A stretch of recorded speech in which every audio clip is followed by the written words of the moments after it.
وہ خواتین جو صرف خاوند کے ظلم کا نشانہ نہ بنیں بلکہ ساس اور نندوں کے ظلم کا بھی نشانہ بنیں، ان کی عجیب کیفیت ہوتی ہے۔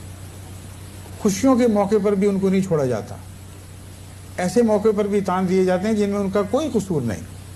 ایک لڑکی نے مجھے خط لکھا کہ خدا کے لیے میری دعا کریں، مجھے خدا ایک بیٹا دے دے۔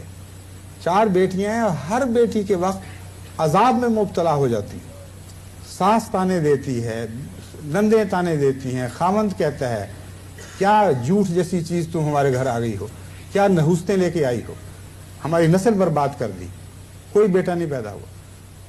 اور یہ نحوستیں جو ہیں یہ وہ ساسیں ہیں، ان کو نحوست سمجھتی ہیں اور نحوست کی تعلیم دے رہی ہوتی ہیں اپنے بچوں کو، تو کیا وہ خود عورت نہیں ہے؟ کیا وہ خود نحوست کا نشان نہیں ہے؟ ایسی ذلیل اور کمینی حرکتیں اگر احمدی معاشرے میں پائی جائیں تو ہم دنیا کو تعلیم دینے کے اہل نہیں ہیں۔